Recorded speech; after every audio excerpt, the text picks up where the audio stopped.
आदाब नाजरीन, आप सभी का इस्तकबाल है मुल्क की बात में। मैं हूं आपके साथ नेहा सिंह। खबरें शुरू करने से पहले एक नजर सुर्खियों पर। इजराइल के खिलाफ ईरान ने कसी कमर, ओमान सागर और हिंद महासागर में बड़े पैमाने पर की मिलिट्री ड्रिल्स। अदाकारा स्वरा भास्कर ने गजा के लिए दिखाई हिम्मत, गजा के लिए कह दी बड़ी बात, सोशल मीडिया पर हो रही तारीफ। असम में बेदखली पर जमीयत उलेमा हिंद की मुखालिफत, हेट स्पीच के मामले में मुकदमा दर्ज करने की मांग। मुख्तार अंसारी के बेटे उमर की बड़ी मुश्किलें, 10 करोड़ की प्रॉपर्टी केस में नहीं मिली राहत। योगी सरकार को हाईकोर्ट ने दिखाया आईना, श्रावस्ती के 30 मदरसों से हटाई पाबंदी।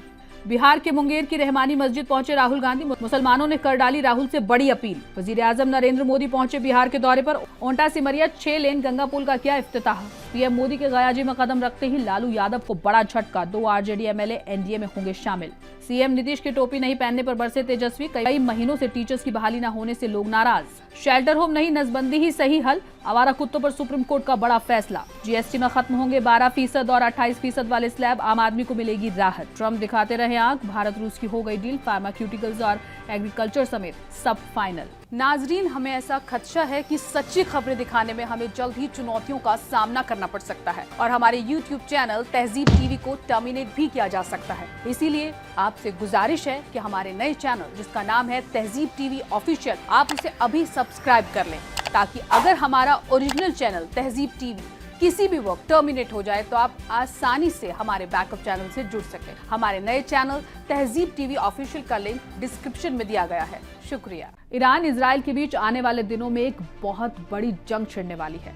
इजराइल के खिलाफ एक बड़ी जंग में उतरने के लिए ईरान ने अपनी फौजी तैयारियों को तेज कर दिया है। इसी सिमत में ईरान की नेवी ने ओमान सागर और हिंद महासागर में बड़े पैमाने पर मिलिट्री ड्रिल्स की हैं।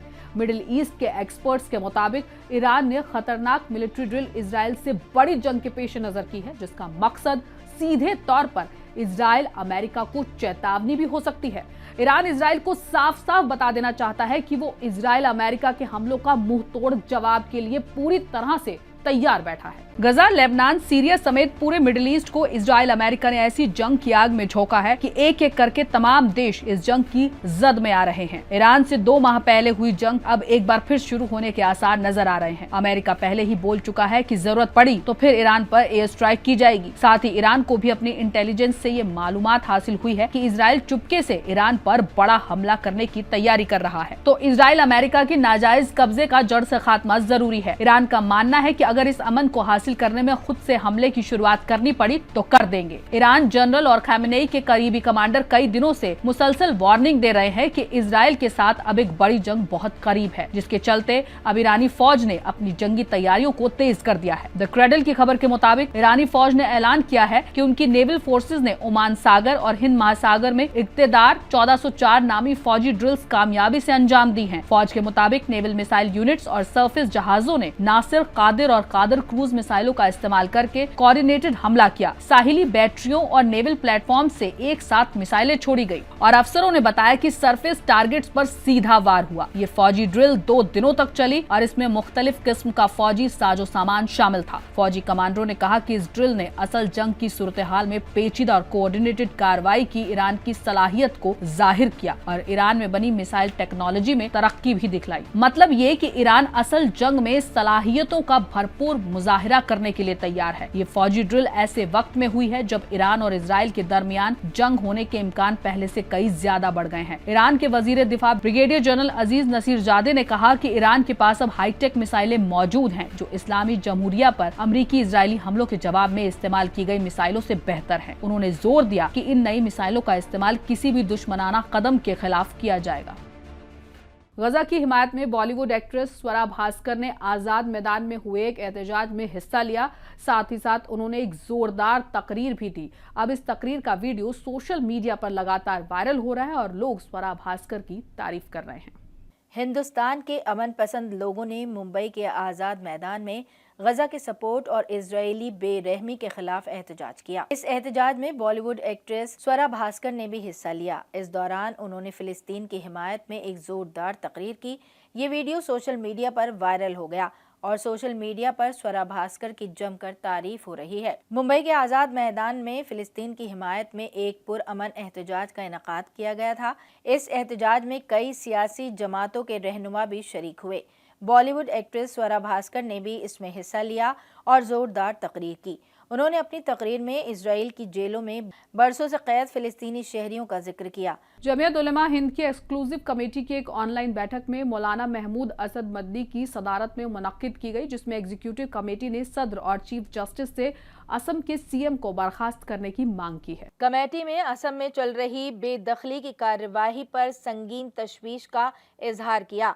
इस कार्रवाई में 50,000 से ज्यादा खानदानों को बेघर किया गया है।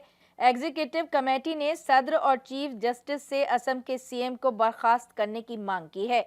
जमीयत ने साफ किया है कि वो सरकारी जमीन पर गैर कानूनी कब्जे की हिमायत नहीं करती। गाजीपुर में फर्जी दस्तावेज मामले में साबिक विधायक मुख्तार अंसारी के बेटे उमर अंसारी की जमानत अर्जी अदालत ने खारिज कर दी है। उमर पर इल्जाम है कि उन्होंने गैंगस्टर एक्ट के तहत कुर्क की गई 10 करोड़ की संपत्ति छुड़ाने के लिए अदालत में अफशा अंसारी के फर्जी दस्तखत वाले दस्तावेज पेश किए। गाजीपुर के साबिक विधायक मुख्तार अंसारी के छोटे बेटे उमर अंसारी को अदालत से बड़ा झटका लगा है। फर्जी दस्तावेज और दस्तखत के मामले में अदालत ने जमानत अर्जी खारिज कर दी है। ये पूरा मामला मुख्तार अंसारी और उनकी बीवी अफशा अंसारी के कुर्क की गई 10 करोड़ की संपत्ति से जुड़ा है। इलाहाबाद हाई कोर्ट की लखनऊ बेंच ने श्रावस्ती में 30 मदरसों पर योगी सरकार के जरिए लगाई गई पाबंदी को रद्द करते हुए बड़ा फैसला सुनाया है। कोर्ट ने कहा कि ये कार्रवाई बगैर सुने समझे और गलती से की गई थी। अदालत ने तालीमी सरगर्मियों पर लगी रोक हटाकर फौरन राहत दी है। उत्तर प्रदेश की योगी सरकार के हुक्म पर श्रावस्ती जिले में बंद कराए गए तकरीबन 30 मदरसों को इलाहाबाद हाई कोर्ट की लखनऊ बेंच से बड़ी राहत मिली है। कोर्ट ने जिला इंतजामिया की कार्यवाही को कटघरे में खड़ा करते हुए साफ कहा कि इन इदारों की तालीमी सरगर्मियों पर लगाई गई पाबंदी को फौरन हटाया जाए। मदरसों के खिलाफ की गई कार्रवाई को जमीयत उलमा हिंद ने हाई कोर्ट में चैलेंज किया था। उत्तर प्रदेश के 26 साला मुस्लिम युवक मोहम्मद शोएब पर गुजरात में बेरहमी से हमला किया गया और बाद में दिल्ली एनसीआर के कई अस्पतालों में उसे फौरी इलाज देने से इनकार कर दिया गया। शोएब 14 अगस्त को काम न मिलने पर मुंबई से दिल्ली नौकरी की तलाश में रवाना हुआ था। सूरत रेलवे स्टेशन के पास नामालूम लोगों ने उस पर जानलेवा हमला किया, जिससे वो बेहोश हो गया।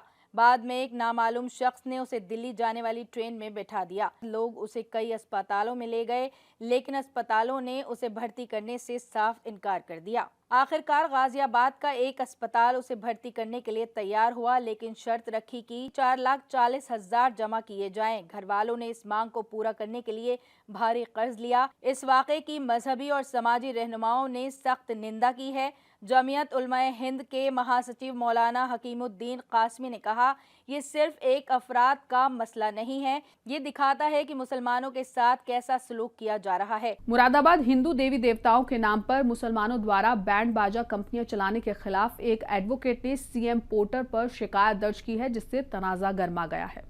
शिकायत में कहा गया है कि 15-20 मुसलमान बैंड ऑपरेटर्स हिंदू देवताओं के नाम का इस्तेमाल कर रहे हैं, जो मजहबी जज्बातों को ठेस पहुंचाता है। मुरादाबाद बैंड बाजा एसोसिएशन के जिला सेक्रेटरी आसिफ उर्फ गुड्डू मसूदी ने मीडिया को मालूमात देते हुए बताया है कि ये सस्ती मकबूलियत हासिल करने के लिए शिकायत की गई है। हमारा देश हिंदुस्तान गंगा जमनी तहजीब के लिए बहुत ही दूर तक के पूरी दुनिया में मशहूर है और यहाँ पे सर्व समाज को सम्मान मिलता है।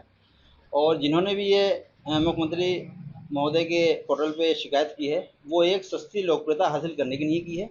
ऐसा नहीं है, हमारे समाज के लोग अपनी परफॉर्मेंस एक ज़माने से देते आ रहे हैं, 50 साल से। जैसे कि कहा जाए, हमारे जो है जन्म से इस घुट्टी में मिल करके ये जो है दिया गया है कि हम जो है बाजे काम ही देखते चले आ रहे हैं। जन्म से लेकर के मृत्यु तक के बाजी वाला अपनी जो है सेवा देता है। तेजस्वी ने कहा कि अपने किरदार के मुताबिक नीतीश कुमार हमेशा सभी को ठगने का काम करते हैं। पिछले कई महीने से टीचर्स की बहाली नहीं होने दे रहे और इसी से लोग नाराज हैं। पटना के बाबू सभागार में जुमेरात को मुनक्किद बिहार स्टेट मदरसा एजुकेशन बोर्ड के 100 साला प्रोग्राम में सीएम नीतीश कुमार ने टोपी पहनने से परहेज किया और अपनी टोपी जमा खान को पहना दी। हर बार की तरह इस बार भी मुसलमानों ने उन्हें टोपी तोहफे में दी थी, लेकिन इस बार सीएम ने टोपी खुद नहीं पहनी बल्कि अपने वजीर को पहना दी। तेजस्वी ने आगे कहा कि मुसलमानों को बेवकूफ़ बनाना बंद करो। जैसा कि मशहूर है, अपने किरदार के मुताबिक नीतीश कुमार जी हमेशा सभी को ठगने का काम करते हैं। नारेबाजी से घबराकर उनके वुज़रा को स्टेज छोड़कर भागना पड़ा।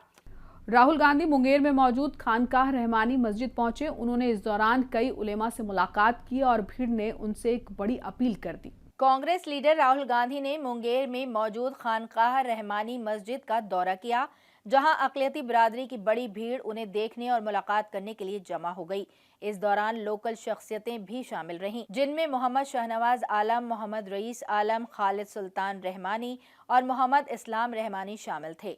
सभा में मौजूद अक़लियती बिरादरी के वोटरों ने AIMIM चीफ असदुद्दीन ओवैसी को इंडिया इत्तेहाद में शामिल करने की मांग रखी।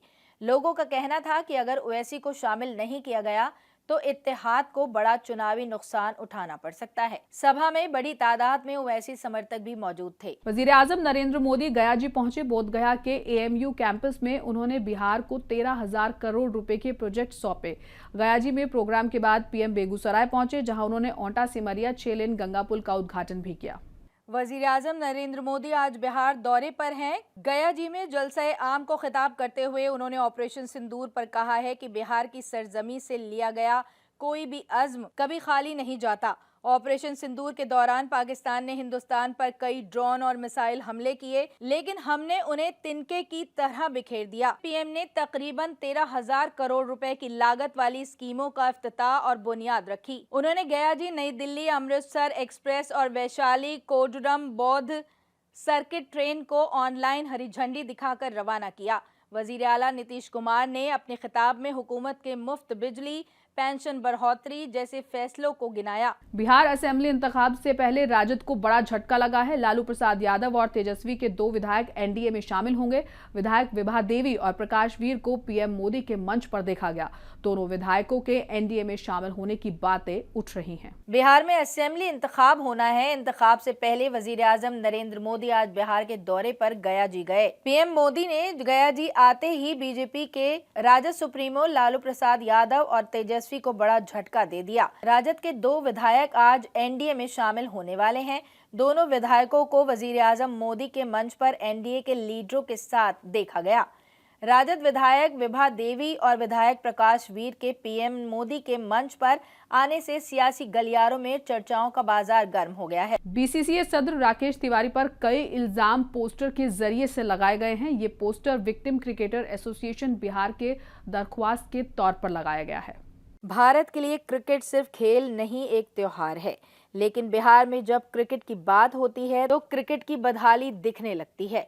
बिहार में क्रिकेट मैच के इंतजामात हमेशा तनाजात की जद में आ जाते हैं। अब एक बार फिर राजधानी पटना की सड़कों पर बिहार क्रिकेट एसोसिएशन के सदर राकेश तिवारी का पोस्टर लगा है। ये पोस्टर खेल या किसी टूर्नामेंट के लिए नहीं बल्कि करप्शन पर है। इस पोस्टर में लिखा गया है कि बिहारी क्रिकेटरों की है हुंकार कि क्रिकेटर्स ही मिटाएंगे BCA में फैला करप्शन। राकेश तिवारी पर इल्जाम लगाया गया है कि वो BCA में करप्शन फैला रहे हैं। वो दूसरे राज्यों के खिलाड़ियों को नकली बर्थ सर्टिफिकेट देकर बिहार टीम से राकेश तिवारी खेला रहे हैं। GST रेट को मुनासिब बनाने पर वजीरों के ग्रुप ने केंद्र की उस तजवीज को मंजूर कर लिया है जिसमें 12% और 28% वाले स्लैब को खत्म करने की बात कही गई थी। इन स्लैब्स को खत्म करके इनमें शामिल चीजों को 5% और 18% वाले स्लैब में लाने की तजवीज थी।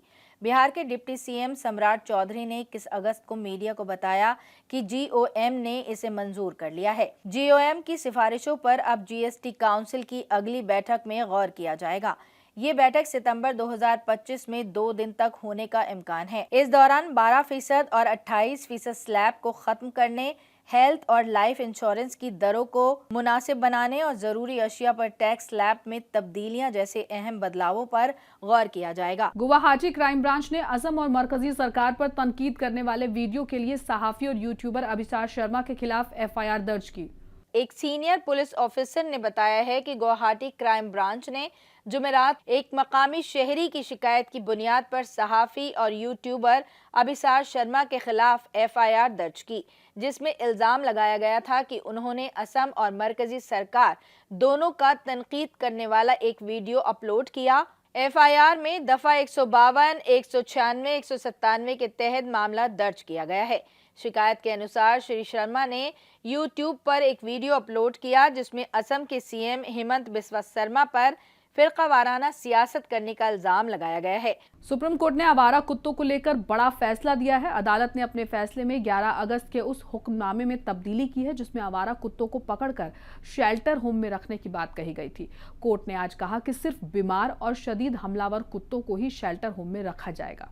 अदालत ने कहा है कि आवारा कुत्तों को शेल्टर होम में नहीं रखा जाएगा। यहाँ तक कि जो कुत्ते शेल्टर होम भेजे गए हैं उन्हें फौरन छोड़ दिया जाएगा। नसबंदी और टीकाकरण के बाद कुत्तों को छोड़ना होगा। सिर्फ बीमार और हमलावर कुत्ते ही शेल्टर होम में रखे जाएंगे। जस्टिस विक्रम नाथ की सरबराही में 3 जजों की बेंच ने ये फैसला सुनाया। इसके साथ ही अदालत ने तमाम रियासतों और यूटीज को नोटिस जारी किया है। कोर्ट ने कहा है कि हर ब्लॉक में आवारा कुत्तों को खाना खिलाने के लिए अलग से फीडिंग स्पेस बनाया जाएगा ताकि सिर्फ मुकर्रर जगह पर ही कुत्तों को खाना दिया जा सके। दिल्ली एनसीआर में लगातार बारिश के बीच जगह जगह पानी भरने की वजह से कई घातक बीमारियां हो जाती हैं जो अक्सर मच्छरों की वजह से होती हैं। इससे बचाव के लिए आज दिल्ली नगर निगम और दिल्ली नॉर्दर्न रेलवे की तरफ से एक जॉइंट मुहिम चलाई गई। इसके तहत दिल्ली नगर निगम और दिल्ली एनसीआर के सभी रेलवे स्टेशन, रेलवे लाइंस पर दवाइयों का छिड़काव करेगी। हर जुमे और शनिचर को इस ट्रेन को एमसीडी ट्रक लेकर चलेगी जिसके अंदर दवाइयां होंगी। इन दवाइयों का छिड़काव तमाम रेलवे स्टेशन और इसी के साथ साथ रेलवे लाइन पर भी किया जाएगा। इसका मकसद रेलवे को मच्छर मुक्त बनाना है। आप देखिए कि ट्रैक के साइड में झुग्गियाँ हैं, क्लस्टर्स है और कई बार पानी इकट्ठा हो जाता है, मैनुअली जाना मुश्किल है। 3 टैंकर यहाँ पर बड़े टैंकर लगाए हैं जिसमें जो मेडिसिन साथ में है, एंटी लार्वा मेडिसिन है। इसका हम स्प्रे करते हुए पूरी दिल्ली एनसीआर में हम जाएंगे और सभी जगह इसका स्प्रे करेंगे। दिल्ली के आसपास जो मॉस्किटो से, मच्छरों से जो जनित बीमारियां हैं उनको रोकथाम में रेल ने और एमसीडी का एक संयुक्त प्रयास है। ये ट्रेन अगले 1 महीने तक चलती रहेगी और मॉस्किटो के लार्वा जो ग्रोइंग एज का फेज होता है उसको टर्मिनेट करके मॉस्किटो से जो बीमारियां जो होती रहती है मच्छरों से उनको हम लोग रोकथाम करने का प्रयास कर रहे हैं। भारत और रूस ने 2 तरफा तिजारत और एनर्जी ताउन बढ़ाने का अज़्म लिया है। जयशंकर और लावरोव की बैठक में गैर टैरिफ रुकावटों को हटाने और भारतीय एक्सपोर्ट को बढ़ावा देने पर जोर दिया गया। जयशंकर ने अपनी रूस हम मनसब सरगेई लावरोव के साथ बातचीत के बाद मुश्तरका प्रेस कॉन्फ्रेंस में कहा, हमारा मानना है कि भारत और रूस के बीच रिश्ते दूसरी जंग अजीम के बाद दुनिया के सबसे बेहतर रिश्तों में से एक रहे हैं। नई दिल्ली में महकमा वजारत ने जयशंकर के मॉस्को दौरे पर कहा, इस दौरे का मकसद तवील मुद्दती और वक्त की कसौटी पर कसी गई भारत रूस स्ट्रेटेजिक साझेदारी को और मजबूत करना है। नाज़रीन, मुल्क की बात में आज के लिए बस इतना ही। मुझे दीजिए इजाजत। आदाब।